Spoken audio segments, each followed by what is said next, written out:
અનુબા, એક સવાલ પૂછું? આજે દીપેશ અંકલ આવ્યા હતા, એની સાથે આપણા ફેમિલીનું રિલેશન શું થાય? ખનકે પોતાની દાદીને સહજ સવાલ કર્યો. બેટા, દીપેશના પપ્પા અને હું અમે કલીગ હતા. અમે સાથે જોબ કરતા હતા. હું જ્યારે પોસ્ટ ગ્રેજ્યુએટ થઈ પછી નંદાસણ ગામમાં મને પહેલી જોબ મળી હતી. ત્યાં દીપેશ અંકલના પપ્પા એ સ્કૂલમાં ગણિત અને વિજ્ઞાન ભણાવતા હતા. અનુબાએ જવાબ આપ્યો. દાદી, કયા યરમાં તમે જોબ કરતા હતા? ખનકની જિજ્ઞાસા વધવા લાગી. 1982માં મને નંદાસણમાં જોબ મળી હતી. મારે અંગ્રેજી ભણાવવાનું હતું. હું અમદાવાદથી ત્યાં અપડાઉન કરતી હતી. થોડા ટાઈમ પછી મેં ત્યાં ભાડે એટલે કે રેન્ટ ઉપર ઘર લઈ લીધું હતું.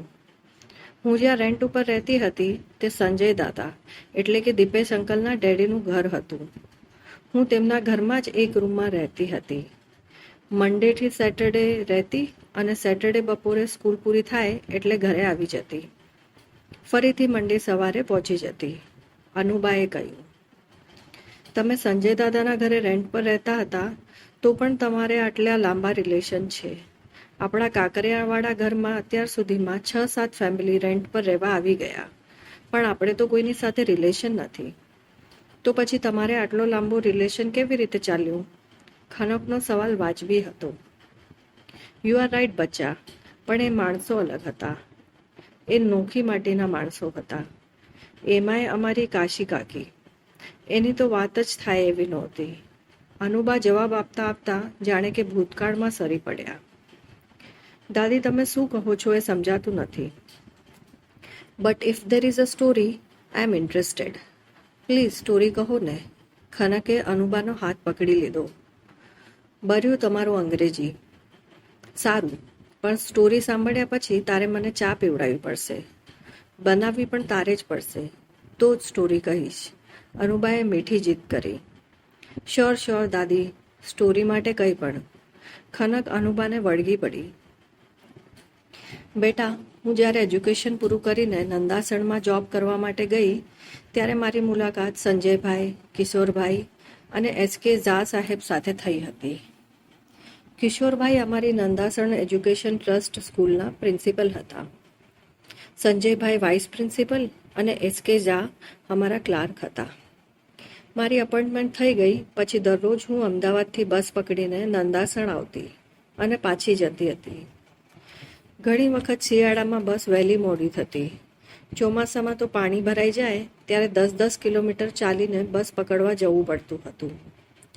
આ બધું જોઈને એક દિવસ સંજયભાઈએ મને કહ્યું કે બેન, તમને વાંધો ન હોય તો અહીંયા જ ક્યાંક ભાડે મકાન લઈ લો ને. તમારે સોમથી શુક્ર અહીંયા રહેવાનું અને શનિવારે સવારે સ્કૂલ ભરોને બપોરે અમદાવાદ જતા રહેવાનું.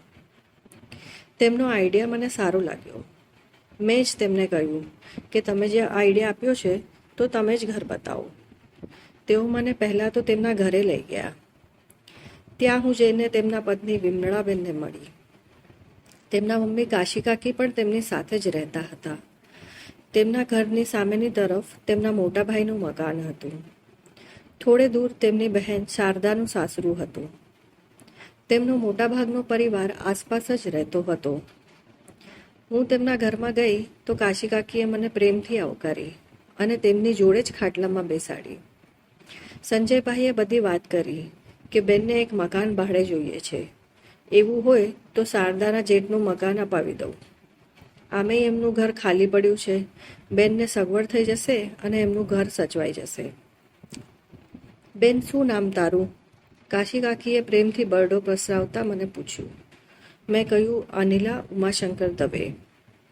નાનકા, તારી બુદ્ધિ ચરવા ગઈ છે? બામણની દીકરીને આમ પારકા ઘરમાં એકલી ભાડે રહેવા દેવાય? મારા ઓરડામાં બેનના રહેવાની વ્યવસ્થા કરજે. બેન, હું મહિના 50 રૂપિયા ભાડું લઈશ. ખાવાની વ્યવસ્થા જાતે કરવાની. ઘણી વખત મને પણ ખવડાવવું પડશે. બોલ, મારે ભેગી રહીશ? કાશી કાકીએ કહ્યું. હું અને સંજયભાઈ તો એમની સામે જોતા જ રહી ગયા. સારો દિવસ જોઈને મેં થોડા કપડાં, એક પ્રાઇમસ અને થોડા વાસણો સાથે નંદાસણમાં કાશી કાકીના ઓરડામાં ધામા નાખ્યા. શરૂઆતનો 1 મહિનો તો કાશી કાકીએ કરડાઈથી પસાર કરાવ્યો. પણ પછી ધીમે ધીમે એમનું વલણ બદલાવા લાગ્યું. લગભગ 2 મહિના પછી તો હું જાણે તેમની દીકરી હોઉં તેમ મને રાખવા લાગ્યા. ગામમાં પણ મારું માન ખૂબ જ જળવાતું હતું. ગામના છોકરાઓ, તેમના માતા પિતા ખૂબ હેત વરસાવતા. હું છોકરાઓને ફટકારતી, મારતી અને અંગ્રેજી ભણાવતી. કોઈના મા બાપ ફરિયાદ કરવા આવતા નહોતા. બેન જે કરે એ ફાઇનલ કહીને છોકરાઓને સુધારવા માતા પિતા દબાવતા. આ રીતે દિવસો પસાર થતા હતા. ઘણી વખત હું રજાઓમાં અમદાવાદ જતી તો ક્યારેક મારા મમ્મી અને મારી બહેન અમદાવાદથી નંદાસણ આવતા. આ દરમિયાન કાશીકાકી જોડે મારો સંબંધ અત્યંત ગાઢ થઈ ગયો હતો. એક મજાની વાત એ હતી કે દર મહિનાની 7મી તારીખે તેઓ મારી પાસેથી ભાડાના 50 રૂપિયા અચૂક લઈ લેતા હતા. તેઓ આ બાબતે કોઈ બાંધછોડ કરતા નહીં.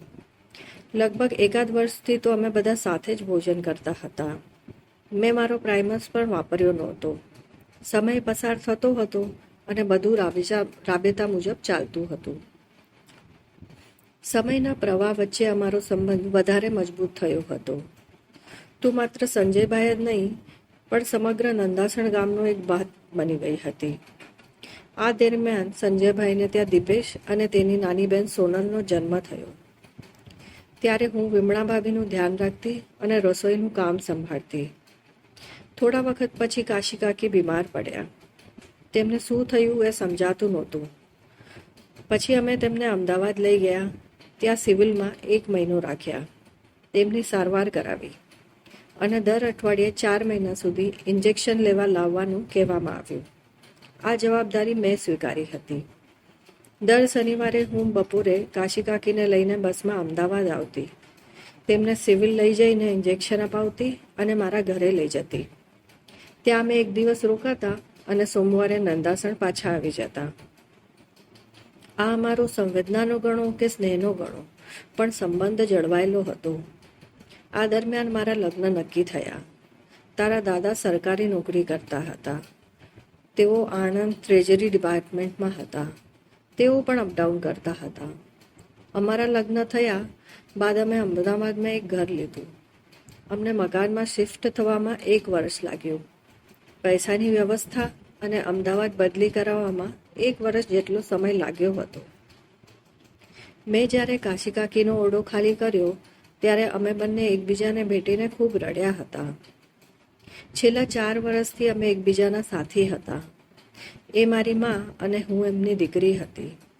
તને ખબર છે, હું જ્યારે અમદાવાદ શિફ્ટ થઈ ત્યારે તેમણે મને જે ગિફ્ટ આપી તેની કલ્પના મેં કરી નહોતી અને કદાચ કોઈ કરી શકે તેમ પણ નહોતું. અનુબા આટલું બોલ્યા અને સહેજ ઢીલા પડી ગયા. વાવ દાદી, એવું તો તમને શું આપ્યું હતું? કોઈ વસ્તુ હતી કે બીજું કશું હતું કે પછી જ્વેલરી હતી? ખનકના અવાજમાં ખૂબ ઉત્સાહ હતો. મેં 4 વર્ષ તેમના ઘરમાં રહીને જે 50 રૂપિયા દર મહિને આપ્યા હતા તેને તેઓ પોસ્ટ ઓફિસની એક સ્કીમમાં મુકાવતા હતા. એ અભણ સ્ત્રીએ મારા પૈસા મારા માટે ઇન્વેસ્ટ કરાવ્યા હતા.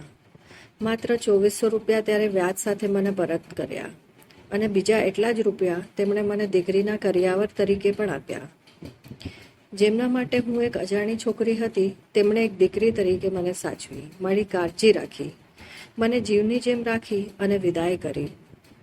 જીવનના છેલ્લા શ્વાસ સુધી કાશીકાકીએ મને તેમની નજીક રાખી હતી. સંજયભાઈએ પણ કાશીકાકીના દેવ થયાના આટલા વર્ષો પછી પણ મારી સાથે એટલું જ જોડાણ રાખ્યું છે. દીપેશ અને સોનલ પણ મને મોટી બેન જેટલું જ માન આપે છે અને વહાલ કરે છે. મારા જીવનના કપરા સમયમાં સંજયભાઈ હાજર હોય છે અને તેમના કપરા સમયમાં હું અને દાદા તેમની પડખે હોઈએ છીએ. કાશીકાકીનો એ ઓરડો મારા માટે સ્નેહના સંબંધોનું બીજ હતું જે આજે વટવૃક્ષ થયું છે. અનુબાએ વાત પૂરી કરી અને ખનકના ચહેરા ઉપર અનાયાસે જ સ્મિત આવી ગયું.